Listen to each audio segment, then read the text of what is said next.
वासुदेवाय ओम नमो भगवते वासुदेवाय ओम सुरभ्ये नमः ओम सुरभ्ये नमः ओम सुरभ्ये नमः मूकं करोति वाचालं पङ्गुं लङ्घायते गिरिं यत्कृपातमहं वन्दे श्रीगुरुं दीनतारिणं श्रीचैतन्यमीश्वरं परमानन्दमाधवम्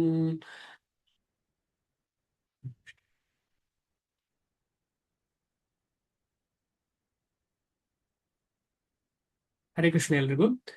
6ನೇ ಅಧ್ಯಾಯ 3ನೇ ಶ್ಲೋಕ ಹೀಗಿದೆ. ಆರು ವೃಕ್ಷೋರ್ಮುನೇರ್ಯೋಗಂ ಕರ್ಮ ಕಾರಣ ಮುಚ್ಯತೆ ಯೋಗಾರೂಢಸ್ಯ ತಸ್ಯೈವ ಶಮಃ ಕಾರಣ ಮುಚ್ಯತೆ. ಆರು ವೃಕ್ಷೋರ್ಮುನೇರ್ಯೋಗಂ ಕರ್ಮ ಕಾರಣ ಮುಚ್ಯತೆ ಯೋಗಾರೂಢಸ್ಯ ತಸ್ಯೈವ ಶಮಃ ಕಾರಣ ಮುಚ್ಯತೆ. ಆರು ವೃಕ್ಷೋರ್ಮುನೇರ್ಯೋಗಂ ಕರ್ಮ ಕಾರಣ ಮುಚ್ಯತೆ ಯೋಗಾರೂಢಸ್ಯ ತಸ್ಯೈವ ಶಮಃ ಕಾರಣ ಮುಚ್ಯತೆ. ಇದು ಸುಲಭ ಅರ್ಥ ಮಾಡ್ಲಿಕ್ಕೆ, ಅಷ್ಟೇನು ಕಷ್ಟ ಇಲ್ಲ. ಇದು ಕೂಡ ಆರು ಪ್ರಭುಜಿ, ಇದು Yes, ಒಂದು ಮಾತಾಜಿ. ನಾನು ಶ್ಲೋಕ ಓದಿ ಹೇಳ್ಬೇಕಾ ನಿಮ್ಗೆ? ಅಂದ್ರೆ ನಂಗೆ ಇದು ಯಾವಾಗ್ಲೂ ಓದುವಾಗ ತಪ್ಪಾಗ್ತದಾ ಹೇಳಿ ಡೌಟ್. ಆಯ್ತು, ಇದು ಹೇಳಿ ಒಂದು ಮಾತಾಜಿ. ಶ್ಲೋಕ ಓದ್ತೇನೆ ಪ್ರಭುಜಿ. ಓದಿ ಓದಿ. ಆ, ಆರೂರ್ ಶೋರ್ ಮೂರ್ನೇ ಯೋರ್ಗಂ ಕರ್ಮ ಕಾರಣ ಮುಚ್ಯತೆ ಯೋಗರೂಢಸ್ಯ ತ್ವಸ್ಸೈವ ಶಮ ಕಾರಣ ಮುಚ್ಯತೆ. ಹೇಗೆ ಓದ್ಬೇಕು ಪ್ರಭುಜಿದು? ಸರಿ ಆಯ್ತಾ? ಸರಿ ಆಯ್ತು. ಇನ್ನು ಸಲೀಸಾಗ್ಲಿಲ್ಲ ಅಂದ್ರೆ ಸರಿಯಾಗಿದೆಯಾ ಕಟ್ಟಾಗಿ ಪ್ರಭುಜಿ? ಸರಿಯಾಗಿದೆ, ಸಲೀಸಾಗ್ಲಿಲ್ಲ ಮಾತಾಜಿ. ನಾನು ಎಷ್ಟೋ ಸಮಯದಿಂದ ಓದ್ತೇನೆ. ಇದು ತಪ್ಪ, ಯಾರ ಹತ್ರ ಕೇಳುದು ಹೇಳಿ? ಈಗ ಇವತ್ತು ನಿಮ್ಮ ಹತ್ರ ಕೇಳ್ಬೇಕೇ ಇದ್ದೆ ನಾನದು. ಸರಿಯಾಗಿದೆಯಲ್ಲ ಪ್ರಭುಜಿ? ಇನ್ನೊಂದ್ಸಲ ಓದ್ತೀರಾ? ಆಮೇಲೆ ಮುಂದೆ ಆ ಹೋಗೋಣ. ಆರೂರ್ ಕ್ಷೋರ್ಮುನೆ ಯೋರ್ ನಿರ್ಣೇ ಯೋಗಂ ಕರ್ಮ ಕಾರಣ ಮುಚ್ಯತೆ ಯೋಗರೂಢಸ್ಯ ತಸ್ಸೈವ ಶಮಃ ಕಾರಣ ಮುಚ್ಯತೆ. ಎಲ್ಲ ಓಕೆ ಮಾತಾಜಿ, ಆದ್ರೆ ಸ್ಪಷ್ಟತೆಯ ಕೊರತೆ ಅಷ್ಟೇ. ಹಾ ಹಾ ಸ್ವಲ್ಪ ಅಭ್ಯಾಸ ಮಾಡಿದ್ರೆ ಬರುತ್ತೆ ಮಾತಾಜಿ. ಹೌದು, ಇದು ಓದುವಾಗ ಸ್ವಲ್ಪ ಸ್ಲೋ ಆಗ್ತದೆ ನಂದು ಯಾವಾಗ್ಲೂ. ಏನ್ ತೊಂದರೆ ಇಲ್ಲ ಮಾತಾಜಿ. ಸರಿ, ಮುಂದೆ ಹೋಗುವ ಆಯ್ತು ಪ್ರಭುಜಿ, ಮಾತಾಜಿ. ಆಯ್ತು ಪ್ರಭುಜಿ. ಹರೇ ಕೃಷ್ಣ. ಹರೇ ಹರೇ. ಹಾ, ಆರು ಆರು ವೃಕ್ಷೋಃ ಮುನೇಃ ಯೋಗಂ ಕರ್ಮ ಕಾರಣಂ ಉಚ್ಯತೆ. ಆರು ವೃಕ್ಷೋಃ ಅಂತಂದ್ರೆ ಇಲ್ಲಿ ಹೇಳಿದರೆ ಈಗಾಗಲೇ ಈಗಷ್ಟೇ ಯೋಗವನ್ನು ಆರಂಭಿಸಿದ, ಈಗ ತಾನೇ ಯೋಗ ಮಾಡ್ಲಿಕ್ಕೆ ಅಭ್ಯಾಸ ಮಾಡಿದವನು ಕರ್ಮವನ್ನ ಬಿಡ್ಲಿಕ್ಕೆ ಸಾಧ್ಯ ಇಲ್ಲ, ಕರ್ಮ ಮಾಡಲೇಬೇಕು ಅಂತ ಹೇಳಿದ್ದಾರೆ ಇಲ್ಲಿ. ಆರು ವೃಕ್ಷೋಃ ಮುನೇಃ ಯೋಗಂ ಕರ್ಮ ಕಾರಣಂ ಉಚ್ಯತೆ.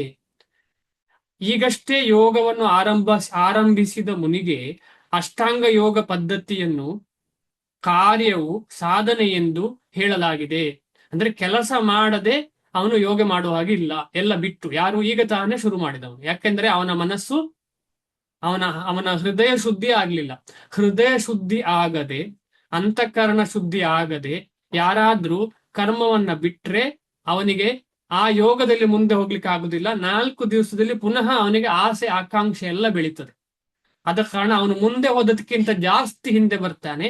ಆದ ಕಾರಣ ಈಗ ತಾನೇ ಮೆಟ್ಟಿಲಲ್ಲಿ ಹತ್ತುವವನು ಯಾವತ್ತೂ ಕರ್ಮವನ್ನ ಬಿಡಬಾರದು ಅಂತ ಈ ಶ್ಲೋಕ ಹೇಳ್ತಾ ಉಂಟು. ಅಂದ್ರೆ ಈ ಮೊದಲನೇ ಲೈನ್ ಹೇಳ್ತಾ ಉಂಟು.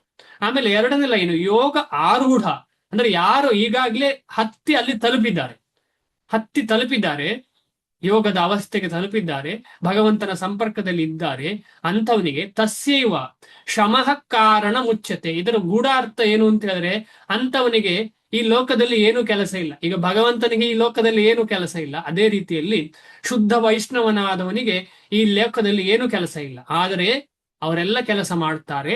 ಯಾಕೆ ಅಂತ ಹೇಳಿದ್ರೆ ಬೇರೆಯವರನ್ನ ಮಾರ್ಗಕ್ಕೆ ತರ್ಲಿಕ್ಕೋಸ್ಕರ. ಎಲ್ಲರೂ ಕೆಲಸ ಬಿಟ್ರೆ ಹೇಗಾಗ್ಬೋದು? ಎಲ್ಲ ಅವರನ್ನೇ ಫಾಲೋ ಮಾಡಿ ಇಮ್ಮೆಚ್ಯೂರ್ ಆಗಿ ಕೆಲಸ ಬಿಟ್ಟು ನಾನು ಯೋಗಿ ಅಂತ ಹೇಳಿ ಈಗೆಲ್ಲ ಮಾಡ್ತಿದ್ದಾರಲ್ಲ ಅಂತ ಹೇಳಿ ಬಹುಕೃತ ವೇಷಂ ಉದರ ನಿಮಿತ್ತಂ ಬಹುಕೃತ ವೇಷಂ ಕಾಷಾಯಾಂಬರಂ ಅಂತ ಯಾರು ಹೇಳ್ತಾರೆ? ಶಂಕರಾಚಾರ್ಯರು ಹೇಳ್ತಾರೆ. ನಾವೆಲ್ಲ ಕಾಷಾಯಾಂಬರ ನೋಡಿದ್ದೇವೆ ಎಷ್ಟೋ ಜನರಿಗೆ. ನಿಜವಾದ ಸನ್ಯಾಸಿಗೆ ಬೆಲೆಯೇ ಇಲ್ಲ. ಯಾರಿಗೆ ಈಗ ಬೆಲೆ ಸಿಗ್ತಾ ಇದೆ? ಕಾಷಾಯಾಂಬರ ಹಿಡ್ಕೊಂಡು ಅಂತಹ ಡ್ರೆಸ್ ಹಾಕಿಕೊಂಡು ಬಿಸ್ನೆಸ್ ಮಾಡೋದು, ಈ ರೀತಿಯಲ್ಲೆಲ್ಲ ಮಾಡ್ಲಿಕ್ಕೆ ಶುರು ಮಾಡ್ತಾರೆ. ಅಂತವರಿಗೆ ಆ ಡ್ರೆಸ್ ಅಲ್ಲ, ಯೋಗ್ಯ ಇಲ್ಲ ಅವರಿಗೆ. ಕಾಷಾಯ ಅಂಬರ ಹಾಕ್ಲೇಬಾರ್ದು. ಆ ಒಂದು ಕಾಷಾಯ ಅಂಬರಕ್ಕೆ ತುಂಬಾ ರೆಸ್ಪೆಕ್ಟ್ ಉಂಟು. ಆದ್ರೆ ಈ ಕಲಿಯುಗದಲ್ಲಿ ಏನಾಗಿದೆ ಅಂತ ಹೇಳಿದ್ರೆ ಹೀಗೆಲ್ಲ ಮಾಡ್ತಿದ್ದಾರೆ. ಆದ್ರೆ ನಮ್ಮ ಶ್ರೀಲ ಪ್ರಭುಪಾದರು, ಆಮೇಲೆ ಇದೇ ರೀತಿಯಲ್ಲಿ ತುಂಬಾ ಆಚಾರ್ಯರು, ಬೇರೆಲ್ಲ ತುಂಬಾ ಸಂಪ್ರದಾಯಗಳು ಕೂಡ ಈ ವಿಚಾರವನ್ನ ಸೀರಿಯಸ್ ಆಗಿ ತಗೊಂಡು ಅದಕ್ಕೆ ಸೀರಿಯಸ್ ಆಗಿ ಒಂದು ಯೋಗಿ ಅಥವಾ ಒಬ್ಬ ಸನ್ಯಾಸಿಗೆ ಒಂದು ಬೆಲೆ ಕೊಡುವ ಹಾಗೆ ಮಾಡಿದೆ. ಯೋಗ ಆರೂಢ ಆದವನಿಗೆ ಈ ಸಾಮಾನ್ಯವಾಗಿ ನಾವೆಲ್ಲ ಮಾಡುವಂತ ಕೆಲಸ ಮಾಡುವ ಅಗತ್ಯ ಇಲ್ಲ. ಆದ್ರೆ ಈಗ ತಾನೇ ಯೋಗ ಶುರು ಮಾಡಿದವನು ಅದನ್ನೆಲ್ಲ ಬಿಡುವ ಹಾಗಿಲ್ಲ ಅಂತ ಇದರ ಅರ್ಥ, ಸಿಂಪಲ್ ಅರ್ಥ. ಆರು ವೃಕ್ಷೋ ಆಮೇಲೆ ಯೋಗ ರೂಢ. ಆರು ವೃಕ್ಷು ಮತ್ತು ಯೋಗ ರೂಢ ಎರಡೇ ಪದ ಇಲ್ಲಿರುವಂತದ್ದು. ಆರು ವೃಕ್ಷು ಅಂತ ಹೇಳಿದ್ರೆ ಈಗ ತಾನೇ ಯೋಗ ಶುರು ಮಾಡಿದವನು.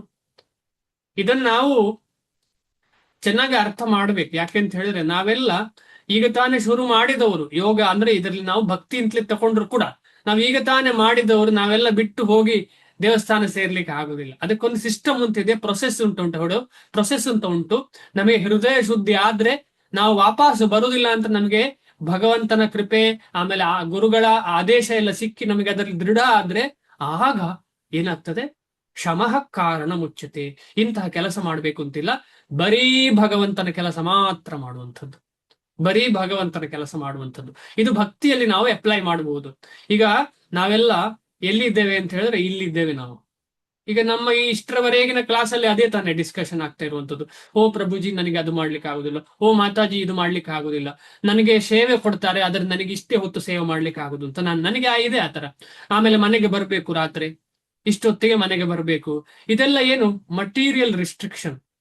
ಮಟೀರಿಯಲ್ ರಿಸ್ಟ್ರಿಕ್ಷನ್ ಅಂದ್ರೆ ನಾವು ಈಗ ತಾನೇ ಈ ಮೆಟ್ಟಿಲಲ್ಲಿ ಇದ್ದೇವೆ. ನಾವೆಲ್ಲರೂ ಒಂದೇ ದೋಣಿಯಲ್ಲಿ ಜಸ್ಟ್ ಕಾಲಿಟ್ಟು ಒಂದು ಅರ್ಧ ಕಿಲೋಮೀಟರ್ ಆಗಿರ್ಬೋದಾ ಏನ ಹೋಗಿ ಅಷ್ಟೇ. ದಡ ಇನ್ನೂ ಸೇರ್ಲಿಲ್ಲ. ಆದ್ರೆ ಯಾರು ದಡ ಸೇರಿದ್ದಾರೆ ಅಂತಹ ಶುದ್ಧ ವೈಷ್ಣವರಿಗೆ ಇಂತಹ ಯಾವ ಕೆಲಸದ ಬಂಧ ಇರುವುದಿಲ್ಲ. ಆದ್ರೆ ಎಲ್ಲವನ್ನು ಮಾಡುವಾಗ ಅದು ಭಗವಂತನಿಗೆ ಮಾತ್ರ ಮಾಡುತ್ತಾರೆ. ಉದಾಹರಣೆ ನಾವು ಈಗಾಗಲೇ ಡಿಸ್ಕಷನ್ ತುಂಬಾ ಜನರನ್ನು ಮಾಡಿದ್ದೇವೆ. ಶ್ರೀಲ ಪ್ರಭುಪಾದರು ಉದಾಹರಣೆ, ಈಗಿರುವಂತಹ ವರ್ತಮಾನ ಆಚಾರ್ಯರುಗಳು ಎಲ್ಲರೂ ಉದಾಹರಣೆ. ಅವರು ಸಂಪೂರ್ಣ. ಆಮೇಲೆ ಎಷ್ಟೋ ಜನ ಬ್ರಹ್ಮಚಾರಿಗಳು ಬರೀ ಕೃಷ್ಣನಿಗೋಸ್ಕರವೇ ತಮ್ಮ ಜೀವನವನ್ನ ಮುಡಿಪಾಗಿಟ್ಟಿದ್ದಾರೆ. ಅವರನ್ನ ನಾವು ಹೇಳಬಹುದು ಶಮಃ ಅಂತ ಹೇಳಿ, ಯಾಕೆಂದ್ರೆ ಅವರಿಗೆ ಮಟೀರಿಯಲ್ ಆಸಕ್ತಿ ಇಲ್ಲ. ಇದು ಭಕ್ತಿ ಯೋಗದಿಂದ ಭಕ್ತಿ ಯೋಗಕ್ಕೆ ಅಪ್ಲೈ ಮಾಡಬಹುದು. ಇದನ್ನ ಮುಂದೆ ಹೋಗ್ತೀನಿ. ಶ್ರೀಲ ಪ್ರಭುಪಾದಕಿ ಜೈ. ಅನುವಾದ.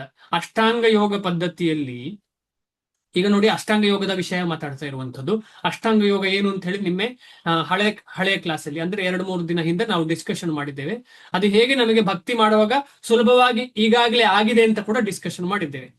ಅಷ್ಟಾಂಗ ಯೋಗ ಅಂತ ಹೇಳಿದ್ರೆ ಅಲ್ಲಿ 8 ಎಂಬ ಪದ ಬಂತು. ಅಷ್ಟ ಅಂಗ ಅಂತ ಹೇಳಿದ್ರೆ ಒಂದಿಲ್ಲದೆ ಇನ್ನೊಂದು ಅಲ್ಲ ಅಂತ ಹೇಳಿ ಒಟ್ಟೊಟ್ಟಿಗೆ ಇರುವಂತಹ ಎಲ್ಲ ವಿಚಾರಗಳು, ಒಂದು ಬಿಟ್ಟು ಇನ್ನೊಂದು ಮಾಡ್ಲಿಕ್ಕೆ ಸಾಧ್ಯ ಇಲ್ಲ ಅಂತ ಅರ್ಥ ಆದದ್ದು ಅಂಗ ಅಂತ ಹೇಳಿದ್ರೆ.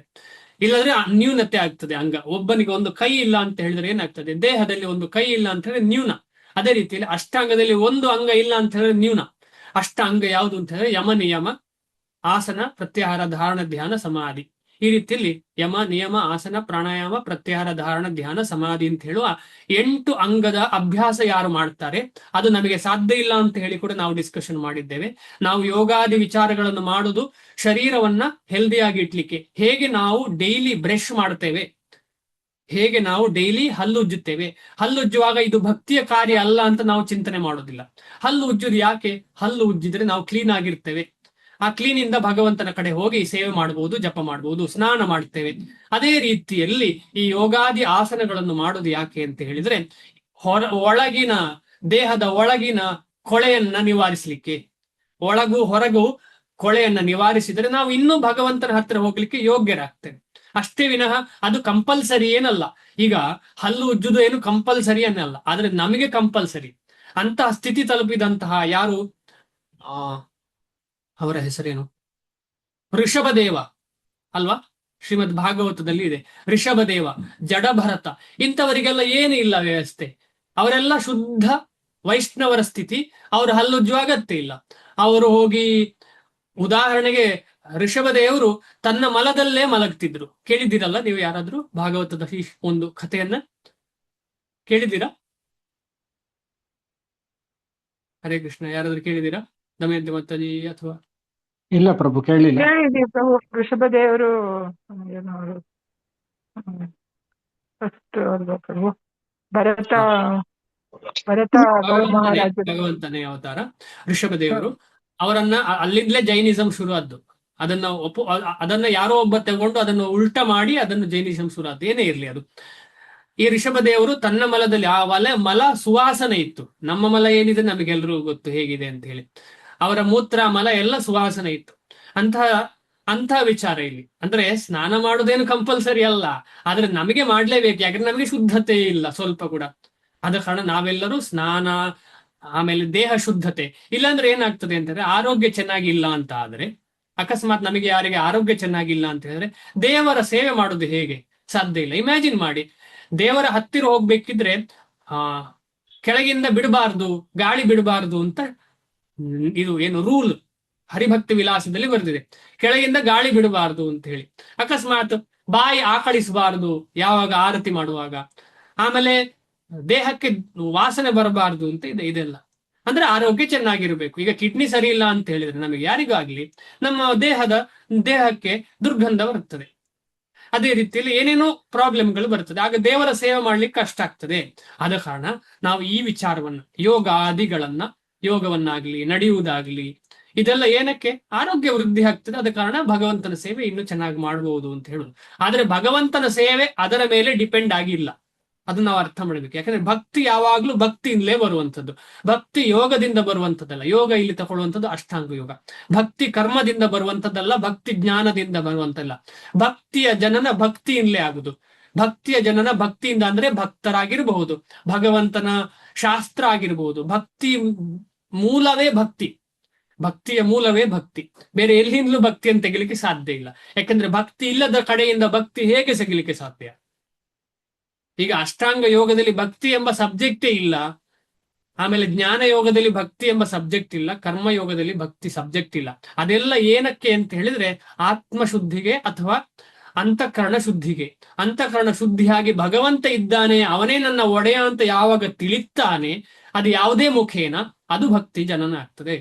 ತುಂಬಾ ಇಂಪಾರ್ಟೆಂಟ್ ವಿಷಯ. ನಾವು ಆಧ್ಯಾತ್ಮ ಅಂದ್ರೆ ಇದೆಯಾ? ಆಧ್ಯಾತ್ಮ ಅಂತ ಹೇಳಿದ್ರೆ ನಾನು ಎಲ್ಲ ಕೆಲಸ ಬಿಟ್ಟು ಸುಮ್ಮನೆ ಕೂತ್ಕೊಳ್ತೇನೆ, ಏನೋ ಒಂದು ಧ್ಯಾನ ಮಾಡ್ತೇನೆ, ಒಂದು ಪಾಯಿಂಟ್ ಫೋಕಸ್ ಮಾಡ್ತೇನೆ, ಯೋಗ ಆಸನಗಳನ್ನು ಉಸಿರಾಟದ ಮೇಲೆ ಧ್ಯಾನ ಮಾಡ್ತೇನೆ, ಅದೇ ಅಧ್ಯಾತ್ಮ ಅಂತ ಹೇಳುದು ಮೂಢತನ. ಯಾವಾಗ ಭಗವಂತನ ಸೇವೆ ನಡೆಯುವುದಿಲ್ಲ ಅದು ಅಧ್ಯಾತ್ಮ ಆಗ್ಲಿಕ್ಕೆ ಸಾಧ್ಯ ಇಲ್ಲ. ಅದು ಏನಾಗ್ಲಿಕ್ಕೆ ಸಾಧ್ಯ ಅಂತ ಹೇಳಿದ್ರೆ ಅಂತಃಕರಣ ಶುದ್ಧಿಗೆ ಒಂದು ಮಾರ್ಗ ಅಷ್ಟೇ, ಅದು ಪ್ಯೂರಿಫಿಕೇಶನ್ ಮ್ಯಾಟರ್ ಅಷ್ಟೇ. ಆದ್ರೆ ಭಗವಂತನ ಸಂಪರ್ಕ ಯಾವಾಗ ಬರ್ತದೆ ಆಗಲೇ ನಿಜವಾದ ಆಧ್ಯಾತ್ಮ ವಿದ್ಯೆ ಶುರುವಾಗುವಂಥದ್ದು. ಅದಕ್ಕೋಸ್ಕರ ಹಿಂದಿನ ಕ್ಲಾಸಲ್ಲಿ ನಾವು ಈಗಾಗಲೇ ಡಿಸ್ಕಷನ್ ಮಾಡಿದ್ದೇವೆ, ಬ್ರಹ್ಮನ್ ರಿಯಲೈಸೇಷನ್, ಬ್ರಹ್ಮನ್ ಸಾಕ್ಷಾತ್ಕಾರ, ಆಮೇಲೆ ಪರಮಾತ್ಮ ರಿಯಲೈಸೇಷನ್, ಪರಮಾತ್ಮ ಸಾಕ್ಷಾತ್ಕಾರ ಯಾಕೆ ಬೇಕಾಗಿ ಬಂತು ಅಂತ ಹೇಳಿದ್ರೆ ಈ ಸೃಷ್ಟಿಯಾದ ನಂತರ ಮಾತ್ರ. ಭಗವಂತನ ಧಾಮ ನಿರಂತರವಾಗಿ ಯಾವಾಗ ಇತ್ತು ಅದು ಈಗಲೂ ಇದೆ. ಆದ್ರೆ ಈ ಧಾಮ ಅಂದ್ರೆ ಈ ಭೌತಿಕ ಧಾಮ ಇಲ್ಲದಿರುವಂತ ಸಂದರ್ಭದಲ್ಲಿ ಬರೀ ಭಗವಾನ್ ರಿಯಲೈಸೇಷನ್, ಭಗವಾನ್ ಸಾಕ್ಷಾತ್ಕಾರ ಮಾತ್ರ ಸಾಕು. ವೈಕುಂಠದಲ್ಲಿ ಆಗ್ಲಿ, ಗೋಲೋಕ ವೃಂದಾವನದಲ್ಲಿ ಆಗ್ಲಿ, ಅಲ್ಲಿ ಎಲ್ಲಿಯೂ ಬ್ರಹ್ಮನ್ ಮತ್ತು ಪರಮಾತ್ಮ ರಿಯಲೈಸೇಷನ್ಗೆ ಯಾರು ಹಾತೊರೆಯುವುದಿಲ್ಲ. ಅಲ್ಲಿ ನೇರವಾಗಿ ಭಗವಂತನ ಸಾಕ್ಷಾತ್ಕಾರ ಮಾಡುವಂತಹ ಭಗವಾನ್ ಸಾಕ್ಷಾತ್ಕಾರವನ್ನೇ, ಅಂದ್ರೆ ಭಗವಾನ್ ಅಂತ ಹೇಳುವಂತಹ ಒಂದು ವಿಚಾರವನ್ನೇ ಫೋಕಸ್ ಮಾಡ್ತಾರೆ. ಎಲ್ಲರೂ ಕೃಷ್ಣನ ಸೇವೆ ಮಾಡುದು. ಅಲ್ಲಿ ಏನು ಕೃಷ್ಣನ ಆರವನ್ನು ಅಂದ್ರೆ ಏನ್ ಹೇಳ್ಬೋದು, ಅವರ ಪ್ರಭೆಯನ್ನ ಸೇವೆ ಮಾಡುದು ಆ ತರ ಏನಿಲ್ಲ. ಸೊ ತುಂಬಾ ಇಂಪಾರ್ಟೆಂಟ್ ವಿಷಯ. ನಾವೆಲ್ಲ ಭಾಗ್ಯವಂತರು.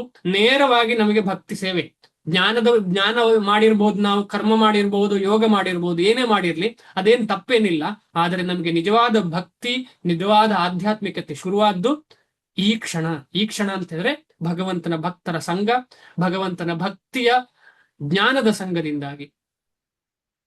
ಭಾವಾರ್ಥ ಓದೋಣ. ಶಿಲಪ್ರಭುಪಾದಿಗೆ ಜಯವಾಗಲಿ. ಇದು ಓದಿದಿನ ಅನುವಾದ. 1 ನಿಮಿಷ. ಅಷ್ಟಾಂಗ ಯೋಗ ಪದ್ಧತಿಯಲ್ಲಿ ಹೊಸದಾಗಿ ದೀಕ್ಷೆ ಪಡೆದವನಿಗೆ ಕರ್ಮವೇ ಸಾಧನ ಎಂದು ಹೇಳಿದೆ.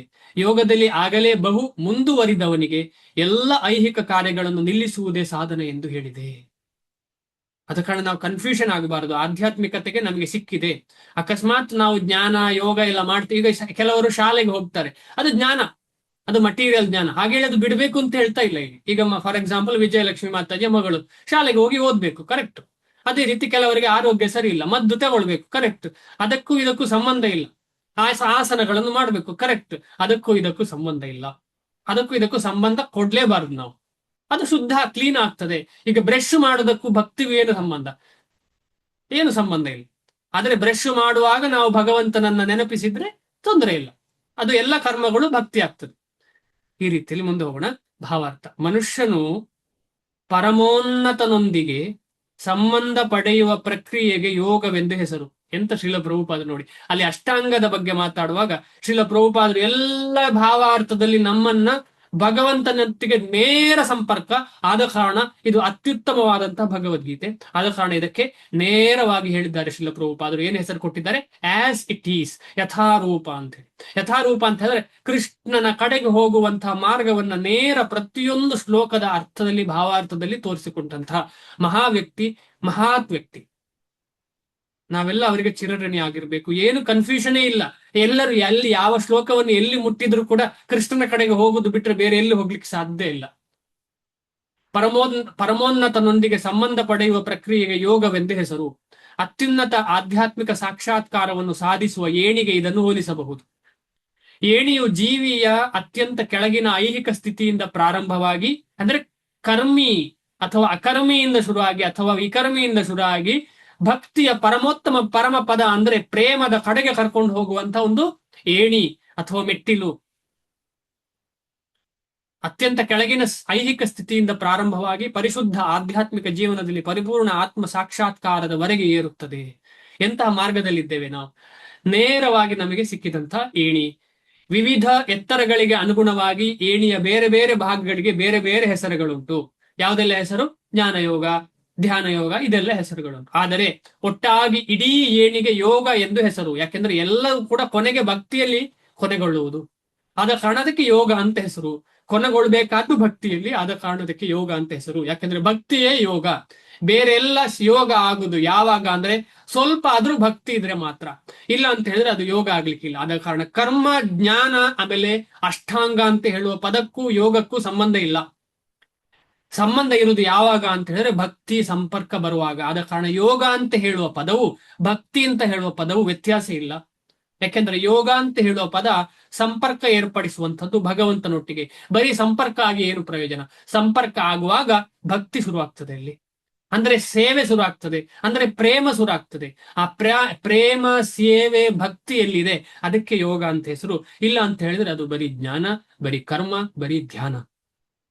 ಆ ಬರೀ ಕರ್ಮ, ಬರೀ ಜ್ಞಾನ, ಬರೀ ಧ್ಯಾನ ಮಾಡೋರು ಎಷ್ಟೋ ಜನ ಉಂಟು. ಆದ್ರೆ ನಮಗೆಲ್ಲರಿಗೂ ಭಾಗ್ಯ, ಇದೆಲ್ಲ ಮಾಡಿದರೂ ಕೂಡ ನಮಗೆ ಭಕ್ತಿಯನ್ನು ಸೇರಿಸುವಂತಹ ಅವಕಾಶ. ಆದ ಕಾರಣ ಈ ಮೆಟ್ಟಿಲಲ್ಲಿ ನಾವು ಒಂದಲ್ಲ ಒಂದು ಮೆಟ್ಟಿಲಲ್ಲಿ ನಮಗೆ ಗೊತ್ತಿಲ್ಲದೆ ಇದ್ದೇವೆ. ಕೆಲವರು ನಾವಿರಬಹುದು, ನನಗೆ ಭಕ್ತಿ ಎಲ್ಲ ಗೊತ್ತಿಲ್ಲ, ನಾವು ಮನೆಯಲ್ಲಿ ಬಿಡುದಿಲ್ಲ, ಆದ್ರೆ ನಾನು ಓದ್ತೇನೆ, ಅರ್ಥ ಮಾಡ್ಕೊಳ್ತೇನೆ ಭಗವದ್ಗೀತೆಯನ್ನು ಬಾಯ್ಪಾಠ ಮಾಡ್ತೇನೆ ಅಂತ ಹೇಳುವ ಯೋಚನೆ. ಭಕ್ತಿಯ ಉದ್ದೇಶ ಬಾಯ್ಪಾಠ ಅಲ್ಲ. ಭಕ್ತಿಯ ಉದ್ದೇಶ ಸಂಸ್ಕೃತದಲ್ಲಿ ಎಕ್ಸ್ಪರ್ಟ್ ಆಗುದಲ್ಲ. ಭಕ್ತಿಯ ಉದ್ದೇಶ ಭಗವಂತನ ಸೇವೆ. ಈ ಓದುವುದೆಲ್ಲ ಭಗವಂತನ ಸೇವೆ. ಅದ್ ನಾವು ಸತ್ಯವಾಗಿ ಅರ್ಥ ಮಾಡ್ಬೇಕು. ಅದಿಲ್ಲದೆ ನಾನು ಬಾಯ್ಪಾಠ ಮಾಡ್ತೇನೆ ಅದೆಲ್ಲ ಅಂದ್ರೆ ಏನಾಗ್ತದೆ? ಜ್ಞಾನ ಆಗ್ತದೆ, ಧ್ಯಾನ ಆಗ್ತದೆ, ಅಥವಾ ಕರ್ಮ ಆಗ್ತದೆ. ಯಾವಾಗ ನಾವು ಯೋಗ ಮಾಡಬೇಕು ಅಂತ ಹೇಳಿದ್ರೆ ಅದನ್ನೆಲ್ಲ ಭಗವಂತನಿಗೆ ನಿಯೋಜಿಸ್ಬೇಕು. ನನಗೆ ನೆನಪೇ ಇರುವುದಿಲ್ಲ ಭಗವಂತ, ಆದ್ರೆ ನಿನ್ನ ಸೇವೆಗೋಸ್ಕರ ನಾನು ನಿತ್ಯ ಓದ್ತೇನೆ. ನನಗೆ ನೆನಪಿರುವುದಿಲ್ಲ, ಏನು ಮಾಡುದು ಕೃಷ್ಣ? ನನಗೆ ನೆನಪು ಕೊಡುವ ಅವಕಾಶ ನೀನೇ ಕೊಡು ನನಗೆ. ನಾನು ಎಷ್ಟು ಪ್ರಯತ್ನ ಪಟ್ಟರು ಆಗ್ತಿಲ್ಲ. ನನಗೆ ನೆನಪಾದ್ರೆ ಆಯ್ತು, ಇಲ್ಲದ್ರೆ ಇಲ್ಲ. ಜ್ಞಾನಂ ಅಪೋಹನಂ ಚ. ಯಾರಿಗೂ ಸಂಪೂರ್ಣವಾಗಿ ನೆನಪಿಟ್ಟುಕೊಳ್ಳಿಕ್ಕೆ ಅಷ್ಟು ಸುಲಭ ಇಲ್ಲ. ಅದು ಕೂಡ ಈ ಕಲಿಯುಗದಲ್ಲಿ ಮರೆತು ಹೋಗುದು ಸಹಜ. ಆದ ಕಾರಣ ಅದನ್ನೇ ನೆಪ ಇಟ್ಟುಕೊಂಡು ನಾನು ಭಕ್ತಿಗೆ ಯೋಗ್ಯ ಅಲ್ಲ ಅಂತಲ್ಲ. ಭಕ್ತಿಯ ಯೋಗ್ಯ ಯಾವುದು ಅಂತ ಹೇಳಿದ್ರೆ, ಭಕ್ತಿಗೆ ಯೋಗ್ಯನಾಗುವುದು ಯಾವಾಗ ಅಂತ ಹೇಳಿದ್ರೆ ಸೇವೆಯ ಮನೋಭಾವ ನಿರಂತರವಾಗಿ ಬೆಳೆಸುವಾಗ. ತುಂಬಾ ಅದ್ಭುತವಾದಂತಹ ವಿಚಾರ ಶ್ರೀಲ ಪ್ರಭುಪಾದರು ನಮಗೆ ಎಲ್ಲ ಕಡೆ ಹೇಳಿಕೊಡ್ತಾರೆ. ಏಣಿಯ ಆದರೆ ಒಟ್ಟಾಗಿ ಇಡೀ ಏಣಿಗೆ ಯೋಗ ಎಂದು ಹೆಸರು. ಇದನ್ನು ಜ್ಞಾನಯೋಗ, ಧ್ಯಾನ ಯೋಗ ಮತ್ತು ಭಕ್ತಿ ಯೋಗ ಎಂದು ವಿಂಗಡಿಸಬಹುದು. ಏಣಿಯ ಪ್ರಾರಂಭವನ್ನು ಯೋಗ ಆರುರುಕ್ಷು ಹಂತವೆಂದು, ಅತ್ಯಂತ ಮೇಲಿನ ಮಟ್ಟವನ್ನು ಯೋಗ ಆರೂಢವೆಂದು ಕರೆಯುತ್ತಾರೆ. ಯೋಗ ಆರುರುಕ್ಷು ಅಂದ್ರೆ ಜ್ಞಾನ, ಧ್ಯಾನ ಎಲ್ಲವೂ ಯೋಗ ಆಗುದು ಯಾವಾಗ ಅಂತ ಹೇಳಿದ್ರೆ ಆ ಏಣಿಯಲ್ಲಿ ಇರುವ ಕಾರಣ. ಏಣಿಯಲ್ಲಿ ಒಂದು ಮೆಟ್ಟಿಲಾದ ಕಾರಣ ಅಲ್ಲಿಗೆ ಹೋಗ್ಲಿಕ್ಕೆ ಒಂದು ಪ್ರೊಸೆಸ್. ಅದು ಇಲ್ಲದೆ ನೆಕ್ಸ್ಟ್ ಮೆಟ್ಟಿಲು ಹತ್ಲಿಕ್ಕೆ ಆಗುದಿಲ್ಲ. ಆದ್ರೆ ನಮಗೆಲ್ಲ ಮೇಲಿನ ಮೆಟ್ಟಿಲಿಗೆ ತಂದಿಟ್ಟಿದ್ದಾರೆ. ನಮಗೆಲ್ಲ ಮೇಲಿನ ಮೆಟ್ಟಿಲಿಗೆ ತಂದಿಟ್ಟಿದ್ದಾರೆ. ಕೆಳಗಿನಲ್ಲಿ ಇನ್ನೂ ಆಸಕ್ತಿ ಇದೆ. ನಮಗೆ ಗೊತ್ತಿಲ್ಲದೆ ಕೆಳಗಿನದ್ರಲ್ಲಿ ಆಸಕ್ತಿ ಇದೆ. ಆದ ಕಾರಣ ನಾವು ಆಸಕ್ತಿಯನ್ನು ಆದಷ್ಟು ಬೇಗ ಬಿಡಬೇಕು. ಯಾವುದರಲ್ಲಿ? ಕರ್ಮದಲ್ಲಿ, ಜ್ಞಾನದಲ್ಲಿ ಮತ್ತು ಅಷ್ಟಾಂಗದಲ್ಲಿ. ಅಂದ್ರೆ ಅದರ ವಿಚಾರಗಳನ್ನು ನಾವು ಮಾಡಬಾರದು ಅಂತಲ್ಲ, ಅದರ ವಿಚಾರಗಳನ್ನು ಮಾಡಬಹುದು. ಆದ್ರೆ ಅದು ಯಾಕೆ ಮಾಡೋದು ಅಂತ ಹೇಳಿದ್ರೆ ಭಗವಂತನ ಸೇವೆ. ಅದು ಬಿಟ್ರೆ ಬೇರೆ ಏನಿಲ್ಲ. ಅದಕ್ಕೋಸ್ಕರ ಒಬ್ರು ಅಷ್ಟಾಂಗ ಯೋಗದ ಆಚಾರ್ಯರು ಅವರು ಅಷ್ಟಾಂಗ ಯೋಗ ಅಂದ್ರೆ ಶ್ರೀ ವೈಷ್ಣವರವರು ಅವರು ಅಷ್ಟಾಂಗ ಯೋಗವನ್ನು ಅಷ್ಟು ಪ್ರತಿಪಾದಿಸಿದವರು. ಅವರು ಏನ್ ಹೇಳ್ತಾರೆ ಅಂತ ಹೇಳಿದ್ರೆ ಅಷ್ಟಾಂಗ ಯೋಗ ಮಾಡುದೇ ಭಕ್ತಿಗೆ ಬರ್ಲಿಕ್ಕೆ ಅಂತ ಹೇಳಿ. ಶ್ರೀಶ ಸೇವೆಗೋಸ್ಕರ ಅಷ್ಟಾಂಗ ಯೋಗ ಶರೀರ ಶುದ್ಧಿ ಮಾಡ್ಲಿಕ್ಕೆ. ಅಂದ್ರೆ ಶ್ರೀಶ ಸೇವೆ ಈಗಾಗಲೇ ನಮ್ಮ ಹತ್ರ ಇದೆ, ಅದು ಇನ್ಬ್ಯೂಲ್ಟ್. ಅದನ್ನ ಮಾಡ್ಲಿಕ್ಕೆ ನಮಗೆ ಅವಕಾಶ ಇದೆ. ಆದ್ರೆ ದೇಹ ರೆಡಿ ಇಲ್ಲ ಅಂತ ಹೇಳಿದ್ರೆ ನಾಲ್ಕೈದು ಆಸನಗಳನ್ನು ಮಾಡಬಹುದು, ಪ್ರಾಣಾಯಾಮ ಮಾಡಬಹುದು, ದೇಹವನ್ನ ಚೆನ್ನಾಗಿಟ್ಕೊಂಡು ಧ್ಯಾನ ಮಾಡಬಹುದು ಅಂತ ಹೇಳಿ ಅವ್ರು ಹೇಳಿದ್ದಾರೆ. ಅಂದ್ರೆ ಉದ್ದೇಶ ಏನು ಅಂದ್ರೆ ಭಕ್ತಿ ಜೀವನದ್ದು, ಬೇರೆ ಏನು ಅಲ್ಲ. ಜೀವನದ ಉದ್ದೇಶ ಭಗವಂತನ ಪ್ರೇಮದ ತನಕ ತಲುಪುವಂಥದ್ದು, ಪ್ರೇಮವನ್ನ ಗಿಟ್ಟಿಸಿಕೊಳ್ಳುವಂಥದ್ದು ನಮ್ಮ ಬದುಕಿನ ಮುಖ್ಯ ಅಂಗ. ಅದಕ್ಕೆ ಯಾವುದು ಕಾರಣ ಅಂತಂದ್ರೆ ಸೇವೆ ಬಿಟ್ರೆ ಬೇರೆ ಏನದ್ರಿಂದಲೂ ಮಾಡ್ಲಿಕ್ಕೆ ಸಾಧ್ಯ ಇಲ್ಲ. ಗುರು ಹರಿ ವೈಷ್ಣವರ ಸೇವೆ ಮಾಡಿದ್ರೆ ಮಾತ್ರ ನಮಗೆ ಭಗವಂತನ ನಿಜ ಸಂಪರ್ಕ ಸಿಗ್ಲಿಕ್ಕೆ ಸಾಧ್ಯ. ಬದುಕಿನ ನಿಯಂತ್ರಕ ತತ್ವಗಳ ಮೂಲಕ, ಅರ್ಥ ಮಾಡ್ಕೊಳ್ಳಿ, ಬದುಕಿನ ನಿಯಂತ್ರಕ ತತ್ವಗಳ ಮೂಲಕ ಮತ್ತು ವಿವಿಧ ಯೋಗಾಸನಗಳ ಮೂಲಕ ಧ್ಯಾನದಲ್ಲಿ ತೊಡಗಲು ಪ್ರಯತ್ನಿಸಬಹುದು. ಈ ಯೋಗಾಸನಗಳು ಸ್ವಲ್ಪ ಹೆಚ್ಚು ಕಡಿಮೆ ದೈಹಿಕ ವ್ಯಾಯಾಮಗಳೇ, ಸಂಪೂರ್ಣವಾಗಿ ದೈಹಿಕ ವ್ಯಾಯಾಮ ಅಂತ ಹೇಳಿಲ್ಲ, ಸ್ವಲ್ಪ ಹೆಚ್ಚು ಕಡಿಮೆ ದೈಹಿಕ ವ್ಯಾಯಾಮ. ಯಾಕೆ ಹಾಗೆ ಹೇಳಿದ್ದಾರೆ ಅಂತ ಹೇಳಿದ್ರೆ ಅದರಲ್ಲಿ ಇರುವುದೇನು, ದೇಹವನ್ನ ಮೂವ್ಮೆಂಟ್, ದೇಹವನ್ನ ಈ ಕಡೆ ಆ ಕಡೆ ತಿರುಗಿಸುವಂಥದ್ದು ಆಸನದಲ್ಲಿ. ಆದರೆ ಅದು ನಿಧಾನವಾಗಿ ಆ ಆಸನ ಬೇರೆ ಎಲ್ಲ ವಿಚಾರಗಳಿಗೆ ಕಂಪೇರ್ ಮಾಡಿದ್ರೆ ಆಸನವು ನಮ್ಮನ್ನ ಸತ್ವಗುಣಕ್ಕೆ ತರ್ತದೆ. ಇನ್ನು ನಡೆಯುವಂಥದ್ದು ಅಷ್ಟು ಬೇಗ ಸತ್ವಗುಣ ಬರುವುದಿಲ್ಲ. ಈಗ ಪಾರ್ಕಲ್ಲಿ ನಾವು ನಡೀತಾ ಹೋಗ್ತೇವೆ ಅಂತ ಇಟ್ಕೊಳ್ಳೋಣ, ನಮ್ಮ ಕಣ್ಣು ಅಲ್ಲಿ ಇಲ್ಲಿ ಹೋಗ್ತದೆ, ಆಗ ಸತ್ವಗುಣಕ್ಕೆ ಬರುವುದಿಲ್ಲ. ಜಪ ಮಾಡ್ತಾ ಬೇರೆಲ್ಲ ನೋಡ್ತೀವಿ ನಾವು, ಮರದಲ್ಲಿ ಎಷ್ಟು ಉದ್ದಾಗಿದೆ ಮರ ತಿಳಿ ನೋಡ್ತೇವೆ, ಆಗ ಅದು ಸ್ವಲ್ಪ ರಜೋಗುಣ ತಮೋಗುಣದ ಪ್ರಭಾವ ಇರ್ತದೆ. ಆದ್ರೆ ಯೋಗಾಸನ ಮಾಡ್ತಾ ಭಗವಂತನ ಸ್ಮರಣೆ ಅಂದ್ರೆ ಭಗವಂತನ ಕ್ಲಾಸ್ ಕೇಳುದು, ಲೆಕ್ಚರ್ ಕೇಳುದು ಕೂಡ ಮಾಡಬಹುದು. ಯಾರಿಗೆ ಯೋಗಾಸನ ಮಾಡಿ ಅಭ್ಯಾಸ ಆಗಿದೆ ಅವರು ಲೆಕ್ಚರ್ ಕೇಳ್ತಾ ಕೂಡ ಯೋಗಾಸನಗಳನ್ನ ಮಾಡಬಹುದು. ಆಗ ಏನಾಗ್ತದೆ, ಅದು ಭಕ್ತಿಗೆ ಅನುಕೂಲ.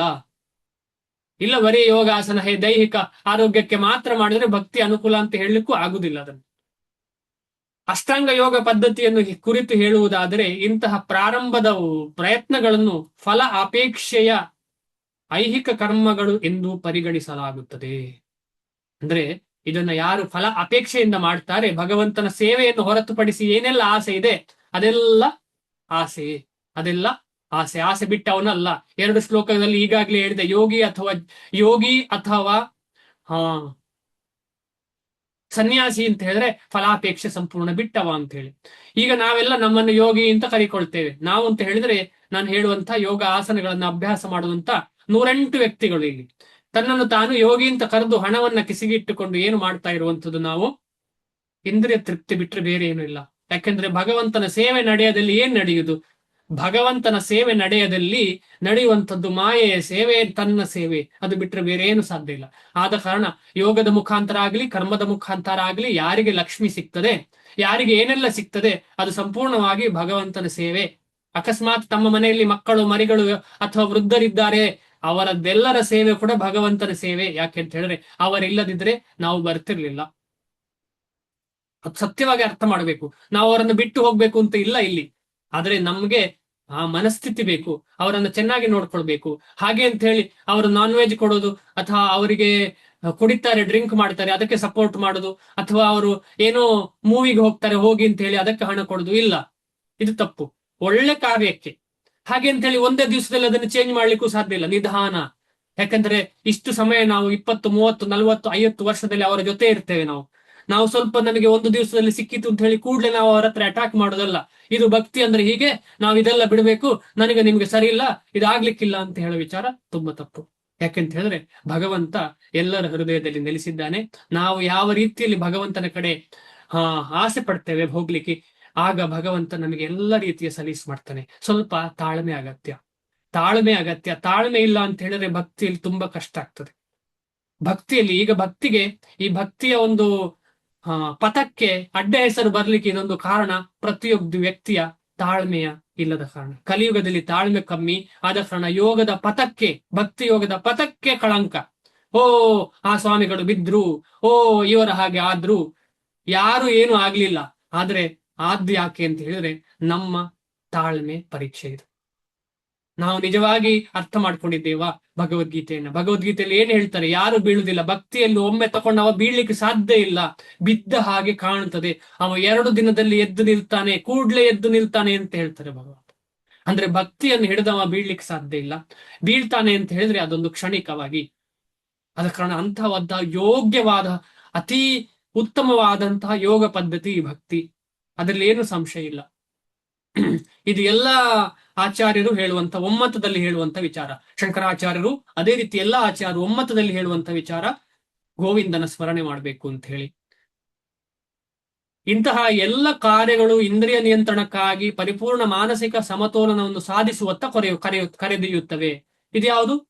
ಇಂತಹ ಎಲ್ಲ ಕಾರ್ಯಗಳು. ಯಾರಾದ್ರೂ ಹೇಳ್ತೀರಾ? ಈಗಾಗಲೇ ಡಿಸ್ಕಷನ್ ಮಾಡಿದ್ದೇವೆ. ಯಾರಾದ್ರೂ ಹೇಳ್ತೀರಾ? ಎಲ್ಲರೂ ಒನ್ ಸೈಡೆಡ್ ಆಗಿಬಿಡ್ತದೆ.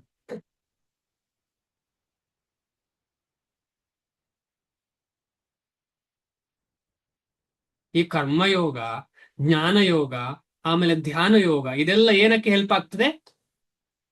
ಇಂದ್ರಿಯ ನಿಯಂತ್ರಣಕ್ಕಾಗಿ ಪರಿಪೂರ್ಣ ಮಾನಸಿಕ ಸಮತೋಲನವನ್ನು ಸಾಧಿಸುವತ್ತ ಕರೆಯುತ್ತದೆ. ಆಮೇಲೆ ಧ್ಯಾನಾಭ್ಯಾಸದಲ್ಲಿ ಮನುಷ್ಯನು ಸಿದ್ಧಿ ಪಡೆದಾಗ ಅವನ ಮನಸ್ಸು ಕಲಕುವ ಎಲ್ಲ ಕಾರ್ಯಗಳನ್ನು ನಿಲ್ಲಿಸುತ್ತಾನೆ. 100% ಹೇಳಲಿಕ್ಕೆ ಆಗುದಿಲ್ಲ. ಆದರೆ ಕೃಷ್ಣ ಪ್ರಜ್ಞೆಯ ಮನುಷ್ಯನು ಅದ್ಭುತ. ಇಡೀ ಇದರಲ್ಲಿ ಪರ್ಪೋರ್ಟ್ ಅಲ್ಲಿ ಈ ಪ್ಯಾರ ಮಾತ್ರ ಬಿಡಬಾರದು, ಇದನ್ನು ಹಿಡಿಬೇಕು ನಾವು. ಆದರೆ ಕೃಷ್ಣ ಪ್ರಜ್ಞೆಯ ಮನುಷ್ಯನು ಸದಾ ಕೃಷ್ಣನನ್ನೇ ಕುರಿತು ಚಿಂತಿಸುವುದರಿಂದ ಅವನು ಪ್ರಾರಂಭದಿಂದಲೇ ಧ್ಯಾನದ ನೆಲೆಯ ಮೇಲಿರುತ್ತಾನೆ. ತುಂಬಾ ಇಂಪಾರ್ಟೆಂಟ್. ಆಸನ, ಯಮ, ನಿಯಮ, ಆಸನ, ಪ್ರಾಣಾಯಾಮ, ಪ್ರತ್ಯಾಹಾರ, ಧಾರಣ ಆದ ಮೇಲೆ ಬರುವಂತದ್ದು 7ನೇ ಅಂಗ ಧ್ಯಾನ. ಆ ಧ್ಯಾನದ ಸ್ಥಿತಿ ಮೊದಲನೇ ದಿವಸ ಹರೇ ಕೃಷ್ಣ ಮಹಾಮಂತ್ರ ಜಪ ಮಾಡಿ ಭಗವದ್ಗೀತೆ ಕೇಳಿ ಪುಸ್ತಕವನ್ನ ಅರ್ಥ ಮಾಡಿಕೊಳ್ಳಿಕ್ಕೆ ಯಾರು ಪ್ರಯತ್ನ ಪಡ್ತಾ ಇರುವಂತಹ ನಾವೆಲ್ಲ ಸಾಮಾನ್ಯ ವ್ಯಕ್ತಿಗಳು ಧ್ಯಾನದ ನೆಲೆಯಲ್ಲಿ ಇದ್ದೇವೆ ನಾವು. ಯಾಕೆಂತ ಹೇಳಿದ್ರೆ ನಾವು ಕೃಷ್ಣನ ಬಗ್ಗೆ ಚಿಂತನೆ ಮಾಡ್ಲಿಕ್ಕೆ, ನಮ್ಮ ಜೀವನದಲ್ಲಿ ಕೃಷ್ಣನನ್ನ ಅಳವಡಿಸಿಕೊಳ್ಳಿಕ್ಕೆ ಪ್ರಯತ್ನ ಪಡ್ತೇವೆ. ಅಂದ್ರೆ ಜೀವನದ ನಮ್ಮ ಪ್ರತಿಯೊಂದು ಹೆಜ್ಜೆಯಲ್ಲಿಯೂ ಕೃಷ್ಣ ಕೃಷ್ಣ ಕೃಷ್ಣ ಕೃಷ್ಣ ಕೃಷ್ಣ ಕೃಷ್ಣ ಕೃಷ್ಣ ಕೃಷ್ಣ ಕೃಷ್ಣ ಪಾಹಿ ಮಾಂ, ಕೃಷ್ಣ ಕೃಷ್ಣ ಕೃಷ್ಣ ಕೃಷ್ಣ ಕೃಷ್ಣ ಕೃಷ್ಣ ರಕ್ಷ ಮಾಂ, ರಾಮ ರಾಘವ ರಾಮ ರಾಘವ ರಾಮ ರಾಘವ ಪಾಹಿ ಮಾಂ, ರಾಮ ರಾಘವ ರಾಮ ರಾಘವ ರಾಮ ರಾಮ ರಾಘವ ರಕ್ಷ ಮಾಂ. ಅದೇ ನಮಗೆ ಕೃಷ್ಣ ಬಿಟ್ಟರೆ ಬೇರೆ ಯಾರಿಲ್ಲ. ಮಾಂ ಏಕಂ ಶರಣಂ ವ್ರಜ ಅಂತ ಹೇಳಿದ್ದನ್ನ ಚೆನ್ನಾಗಿ ಗಟ್ಟಿಯಾಗಿ ಹಿಡ್ಕೊಂಡು ಕೃಷ್ಣಮೇಕಂ ಶರಣಂ, ಕೃಷ್ಣನಿಗೆ ಮಾತ್ರ ನಾವು, ಕೃಷ್ಣನಿಗೆ ಮಾತ್ರ ಅಂತ ಹೇಳಿದ್ರೆ ಕೃಷ್ಣ ಮತ್ತು ಕೃಷ್ಣನಿಗೆ ಸಂಬಂಧಪಟ್ಟವರಿಗೆ ಸಂಪೂರ್ಣ ಶರಣಾಗ್ತೇವೆ. ಅದೇ ನಿಜವಾದ ಧ್ಯಾನ. ಸದಾ ಕೃಷ್ಣ ಸೇವೆಯಲ್ಲಿ ನಿರತನಾಗಿರುವುದರಿಂದ ಎಲ್ಲ ಐಹಿಕ ಕಾರ್ಯಗಳನ್ನು ನಿಲ್ಲಿಸಿದ್ದಾನೆ ಎಂದು ಪರಿಗಣಿಸಲಾಗುತ್ತದೆ. ಸದಾ ಕೃಷ್ಣ ಸೇವೆಯಲ್ಲಿಯೇ ನಿರತರಾಗಿರುವುದರಿಂದ. ಇದು ಕ್ವಶನ್ ಮಾರ್ಕ್. ಈಗ ಇದು ಕರೆಕ್ಟ್. ಅರ್ಧ ಗಂಟೆ ನಾವು ಧ್ಯಾನ ಮಾಡಿದ್ದೇವೆ ಇವತ್ತು. ಈಗ ಉದಾಹರಣೆ, ಭಗವದ್ಗೀತೆಯನ್ನು ನಾವು ಕೂತು ಚೆನ್ನಾಗಿ ಅರ್ಥ ಮಾಡ್ಕೊಂಡು ಕೇಳ್ತಾ ಇದ್ರೆ ಇದೊಂದು ಧ್ಯಾನ ಅರ್ಧ ಗಂಟೆ. ಆದ್ರೆ 2ನೇ ಲೈನ್ ನಮ್ಗೆ ಅಲ್ಲ. ಇದು ಶುದ್ಧ ಭಕ್ತರಿಗೆ. ಸದಾ ಕೃಷ್ಣ ಸೇವೆಯಲ್ಲಿ ನಾವು ತೊಡಗಿಲ್ಲ. ಇದರಲ್ಲಿ ಕೆಲವರು ತೊಡಗಿರಬಹುದು, ನಾನಂತೂ ಸದಾ ಕೃಷ್ಣ ಸೇವೆಯಲ್ಲಿ ತೊಡಗಿಲ್ಲ. ಆದ ಕಾರಣ ಇದರೇನೋ ಅರ್ಧ ಗಂಟೆ ನಾವೆಲ್ಲ ಧ್ಯಾನ ಮಾಡ್ತಾ ಇದ್ದೇವೆ. ಆದ್ರೆ ಸದಾ ಕೃಷ್ಣ ಸೇವೆ, ಸದಾ ಧ್ಯಾನ ಆಗ್ಬೇಕು ನಮಗೆ ಅಂತ ಹೇಳಿದ್ರೆ ನಾವು ಆಸೆಯನ್ನ ಬೆಳೆಸಿಕೊಡ್ಬೇಕು. ಭಗವಂತನಲ್ಲಿ ಕೇಳಬೇಕು, ನನಗೆ ನಿನ್ನ ಸದಾ ಸೇವೆ ಕೊಡು. ಹರೇ ಕೃಷ್ಣ ಕೃಷ್ಣ ಕೃಷ್ಣ ಹರೇ ಹರೇ, ಹರೇ ರಾಮ ರಾಮ ರಾಮ ಹರೇ ಹರೇ. ಇದರ ಅರ್ಥವೇ ಅದು. ಸೇವೆ ಭಾವ ಕೊಡು, ನನಗೆ ಸೇವೆ ಮಾಡುವಂತಹ ಯೋಗ್ಯತೆ ಕೊಡು, ಸೇವೆ ಮಾಡ್ಲಿಕ್ಕೆ ನನ್ನನ್ನು ರೆಡಿ ಮಾಡು ಕೃಷ್ಣ ಅಂತ ಹೇಳಿ ಕೇಳುವಂಥದ್ದು. ಶ್ಲೋಕ 4. ಯದಾ ಹಿನೇಂದ್ರಿಯಾರ್ಥೇಶು ನ ಕರ್ಮಸ್ವನು ಸಜ್ಜತೆ, ಸರ್ವ ಸಂಕಲ್ಪ ಸನ್ಯಾಸಿ ಯೋಗಾರೂಢಸ್ತದೋಚ್ಯತೆ. ಯದಾ ಹಿನೇಂದ್ರಿಯಾರ್ಥೇಶು ನ ಕರ್ಮಸ್ವನು ಸಜ್ಜತೆ, ಸರ್ವ ಸಂಕಲ್ಪ ಸನ್ಯಾಸಿ ಯೋಗಾರೂಢಸ್ತದೋಚ್ಯತೆ. ಅನುವಾದ: ಒಬ್ಬ ಮನುಷ್ಯನು ಎಲ್ಲ ಐಹಿಕ ಬಯಕೆಗಳನ್ನು ತ್ಯಜಿಸಬಹುದು. ಇಂದ್ರಿಯ ತೃಪ್ತಿಗಾಗಿ ಕರ್ಮ ಮಾಡದೆ ಫಲಾಪೇಕ್ಷೆಯ ಕರ್ಮದಲ್ಲಿ ತೊಡಗದೇ ಇರಬಹುದು. ಇಂಥ ಮನುಷ್ಯನನ್ನು ಯೋಗ ಆರೂಢ ಎಂದು ಹೇಳುತ್ತಾರೆ. 2ನೇವನು, ಮೊದಲನೆಯವನಲ್ಲ. ಮೊದಲನೆಯವನಿಗೆ ಇನ್ನೂ ಸ್ವಲ್ಪ ಆಸಕ್ತಿ ಇರ್ತದೆ. ಆದರೆ ಯಾರು ಸಂಪೂರ್ಣವಾಗಿ ಬಯಕೆಗಳನ್ನ ತ್ಯಜಿಸಿದ್ದಾನೆ, ಯಾರು ಫಲಾಪೇಕ್ಷೆ ಇರುವಂತಹ ಕರ್ಮಗಳನ್ನೇ ಮಾಡುವುದಿಲ್ಲ, ಅಂಥವ ಯಾರು? ಸನ್ಯಾಸಿ, ಯೋಗಿ. ಯಾವನು? ಮೇಲೆ ಇರುವವನು. ಯೋಗ ಆರುರುಕ್ಷು ಅಲ್ಲ, ಯೋಗ ಆರೂಢನಾದವನು. ಯೋಗದ ಹಂತಕ್ಕೆ ಮೇಲಿನ ಹಂತಕ್ಕೆ ತಲುಪಿದವನು. ಭಕ್ತಿ ಅಂತ ಹೇಳ್ತಾ ಇಲ್ಲ ಇಲ್ಲಿ, ಇಲ್ಲಿ ಅಷ್ಟಾಂಗ ಯೋಗದ ವಿಚಾರ ಮಾತಾಡ್ತಾ ಉಂಟು. ಭಾವಾರ್ಥ ಶಿಲ ಪ್ರಭುಪಾದರಿಗೆ ಜಯವಾಗಲಿ.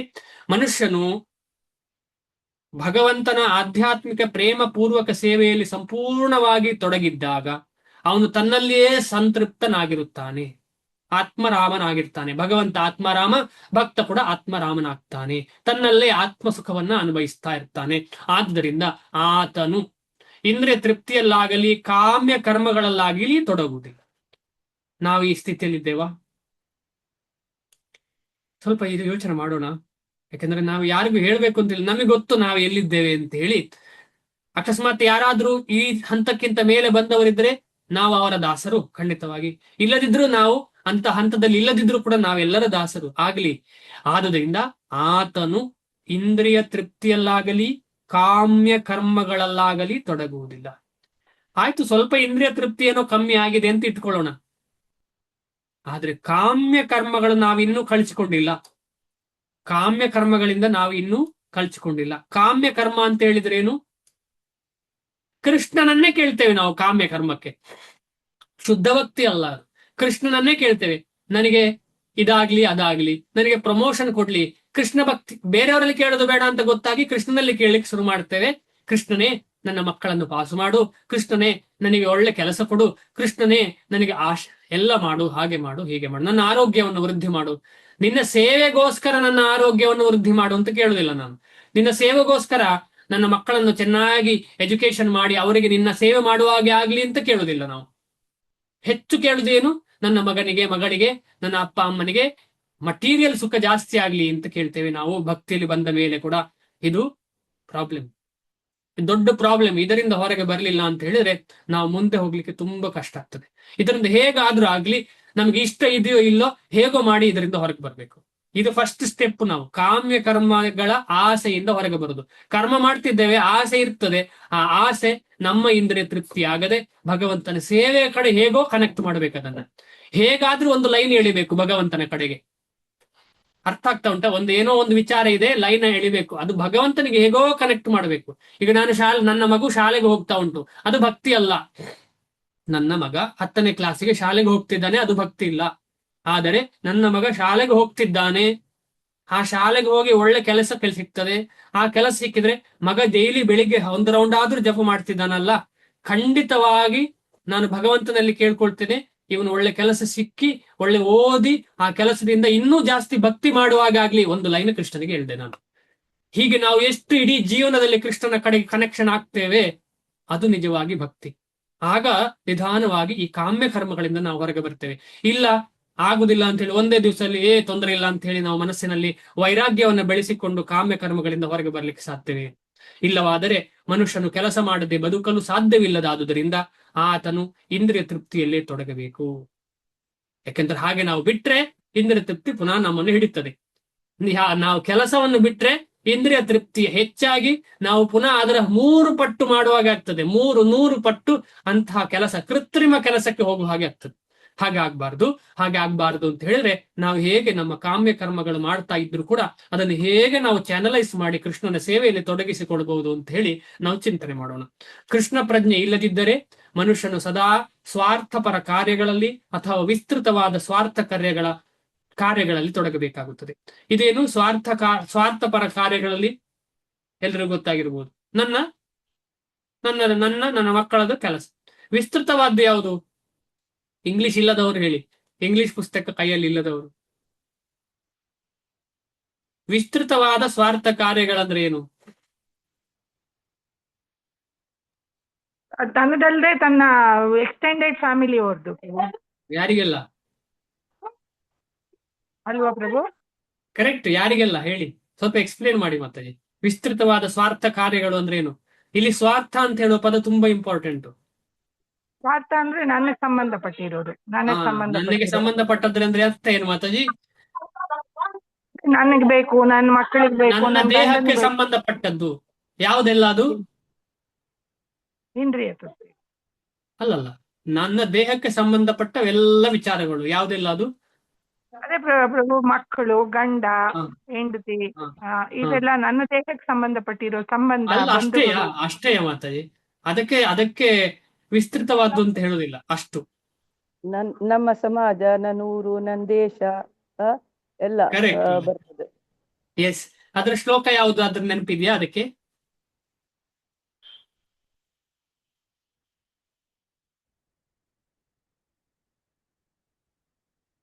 ಶ್ಲೋಕ ಶ್ರೀಮದ್ ಭಾಗವತದಲ್ಲಿ ಅದ್ಭುತವಾದ ಶ್ಲೋಕ ಇದೆ. ಲಾಸ್ಟ್ ಟೈಮ್ ಕೂಡ ಹೇಳಿದ್ದೇವೆ ಆಯ್ತು.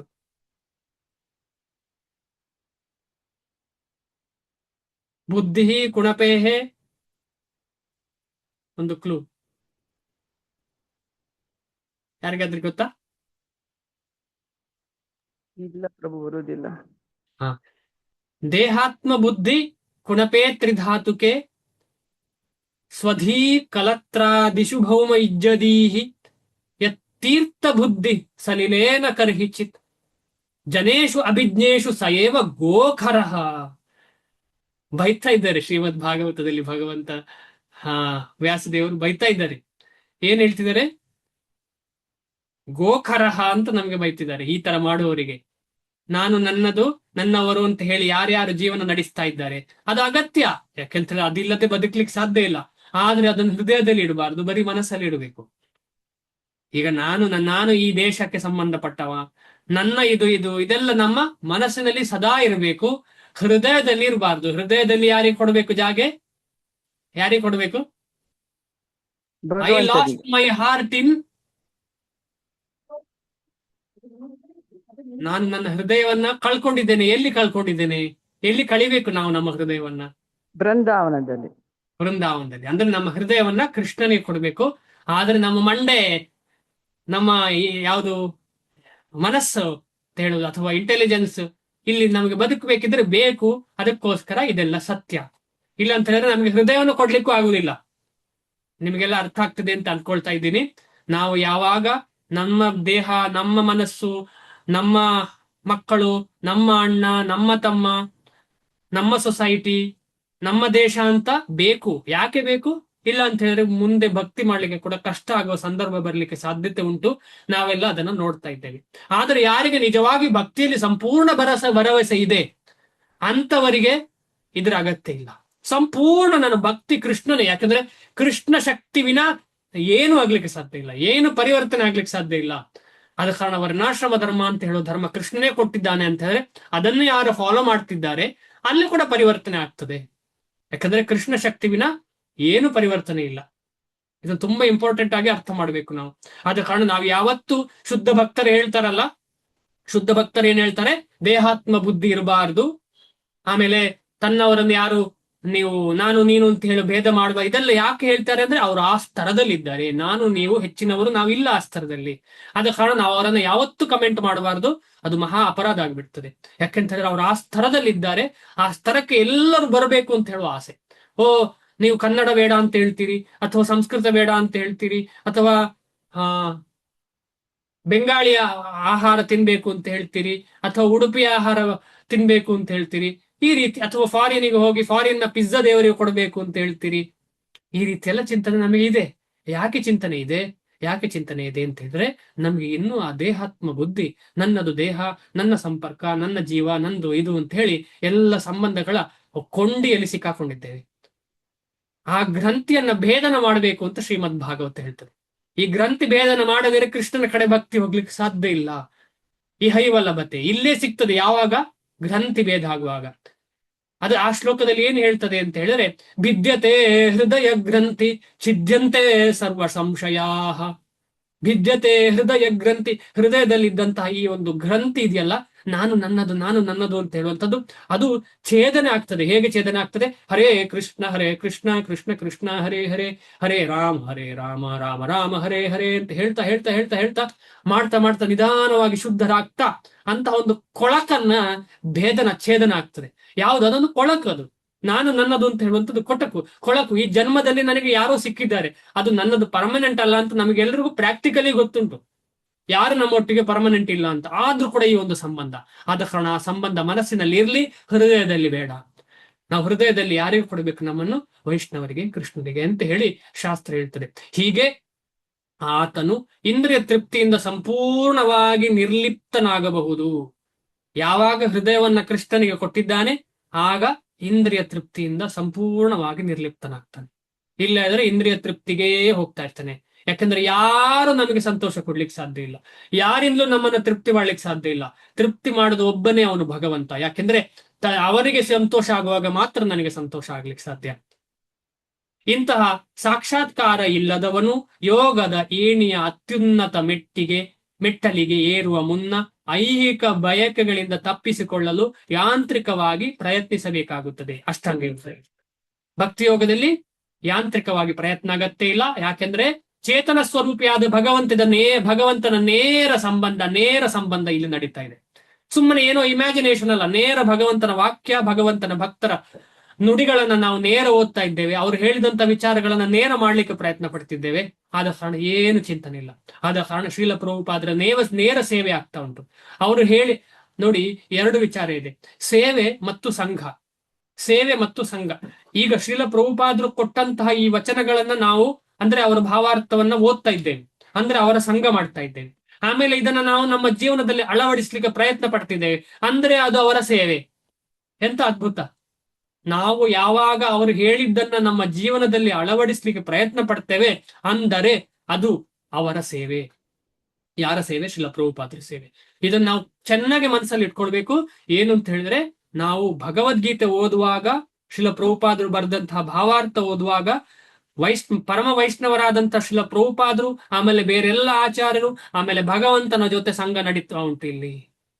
ಅದೇ ಅಲ್ಲದೆ ಭಗವಂತ ಹೇಳಿದ್ದು, ಅದೇ ರೀತಿಯಲ್ಲಿ ಶ್ರೀಲ ಪ್ರಭುಪಾದರು ಅದನ್ನು ವಿವರಣೆ ಕೊಟ್ಟದ್ದು, ಇದೆಲ್ಲ ನಾವು ಫಾಲೋ ಮಾಡಿ ಅದನ್ನು ನಾವು ಜೀವನದಲ್ಲಿ ಅಳವಡಿಸ್ಲಿಕ್ಕೆ ಪ್ರಯತ್ನಿಸುವುದ್ರಿಂದ ಅವರ ಸೇವೆ ಮಾಡುವಂಥದ್ದು.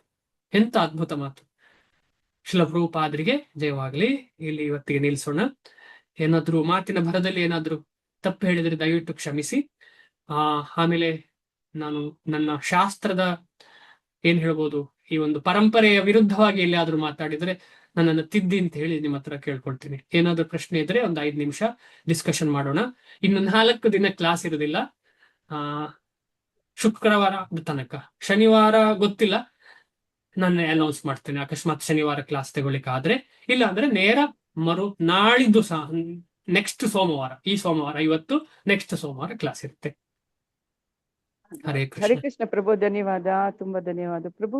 ಯಾಂತ್ರಿಕವಾಗಿ ಅಂತ ಕೊಟ್ಟಿದ್ದಾರಲ್ಲ, ಆ ಯಾಂತ್ರಿಕವಾಗಿ ಹೇಗೆ ಅಂತ ಸ್ವಲ್ಪ ಹೇಳ್ತೀರಾ? ಯಂತ್ರದ ರೀತಿಯಲ್ಲಿ ಅಂದ್ರೆ ನಾವು ರೆಡಿ ಇರುವುದಿಲ್ಲ, ಮನಃಶುದ್ಧಿ ಆಗಿರುವುದಿಲ್ಲ, ಆದ್ರೆ ಮಾಡುದು ಅದನ್ನು. Okay okay. ಅಂತರಂಗ ಶುದ್ಧಿ ಆಗದೆ ಮಾಡುವಂತ ವಿಚಾರ.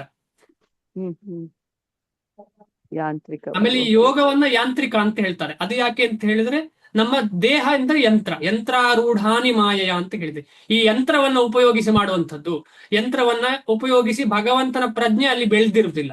ಈಗ ಯೋಗ ಆಸನ ನಾವೆಲ್ಲ ಮಾಡುವಾಗ ಕೃಷ್ಣನ ಬಗ್ಗೆ ಯಾರಾದ್ರೂ ಈಗ ನಮ್ಮಲ್ಲಿ ಕೆಲವರು ಯೋಗ ಮಾಡುವವರು ಯೋಚನೆ ಮಾಡ್ತಿರ್ಬೋದು, ಆದ್ರೆ ಏನು ಗೊತ್ತಿಲ್ಲದವ ಯೋಗ ಮಾಡು ಅಂದ್ರೆ ಕೃಷ್ಣನ ಬಗ್ಗೆ ಚಿಂತನೆ ಮಾಡ್ತಾನ? ಜನರಲಿ ಇಲ್ಲ. ಅವ್ರೇನ್ ಯೋಚನೆ ಮಾಡ್ತಾರೆ? ನಾನು ಆರೋಗ್ಯ ಚೆನ್ನಾಗಿರ್ಬೇಕು, ಈ ರೀತಿಯಲ್ಲೆಲ್ಲ ಯೋಚನೆ ಮಾಡ್ತಿರ್ತಾರೆ. ಆದ ಕಾರಣ ಅದು ನೇರ ಕೃಷ್ಣನ ಭಕ್ತಿ ಅಲ್ಲ. ಆದ ಕಾರಣ ಅದು ಯಾಂತ್ರಿಕವಾದಂಥದ್ದು. ಅಂದ್ರೆ ಯಾಂತ್ರಿಕ ಅಂದ್ರೆ ಬಾಹ್ಯವಾದ ವಿಚಾರವನ್ನ ಕಂಟ್ರೋಲ್ ಮಾಡುವಂಥದ್ದು. ಉಸಿರನ್ನ ಬಾಹ್ಯವಾದ್ದು ಕಂಟ್ರೋಲ್, ಫೋಕಸ್ ಬಾಹ್ಯವಾದ್ದು, ಆಮೇಲೆ ಹೆಲ್ತ್ ಬಾಹ್ಯ, ಇದೆಲ್ಲ ಬಾಹ್ಯ ಅಂದ್ರೆ ಶರೀರಕ್ಕೆ ಸಂಬಂಧಪಟ್ಟದ್ದು. ಶರೀರ ಅಂತ ಹೇಳುದು ಒಂದು ಯಂತ್ರಾರೂಢಾನಿ ಮಾಯಾ ಅಂತ ನಾವು ಕೇಳಿದ್ದೇವೆ. ಇದು ಯಂತ್ರ ನಮಗೆ ಕೊಟ್ಟಿದ್ದು ಅಂತ. ಈ ಆತ್ಮಕ್ಕೆ ಸಿಕ್ಕಿದ ಒಂದು ಯಂತ್ರ. ಹೇಗೆ ನನಗೆ ಒಂದು ವಾಹನ ಇದೆ ಇಲ್ಲಿಂದ ಅಲ್ಲಿಗೆ ಹೋಗ್ಲಿಕ್ಕೆ, ನಮ್ಮ ಕೆಲಸದ ಜಾಗೆಯಿಂದ ನನ್ನ ಮನೆಗೆ ಹೋಗ್ಲಿಕ್ಕೆ ಒಂದು ಕಾರು, ಸ್ಕೂಟರ್ ಇದೆ, ಅದು ನಾನಾ? ಆ ಸ್ಕೂಟರ್ ನಾನಾ? ಅಲ್ಲ. ಅದೇ ರೀತಿಯಲ್ಲಿ ಈ ಜೀವಕ್ಕೆ ಒಂದು ಯಂತ್ರ ಸಿಕ್ಕಿದೆ, ಅದೇ ಈ ದೇಹ. ಆ ದೇಹವನ್ನ ನಾವು ಕರಗತ ಮಾಡುವುದಕ್ಕೆ ಯಾಂತ್ರಿಕವಾದಂತ ವಿಚಾರಗಳು.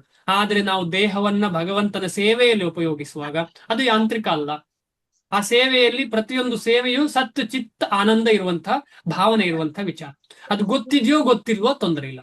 ಯಾಕಂದ್ರೆ ಸಾಂಕೇತ್ಯಂ ಪಾರಿಹಾಸ್ಯಂ ವಾ,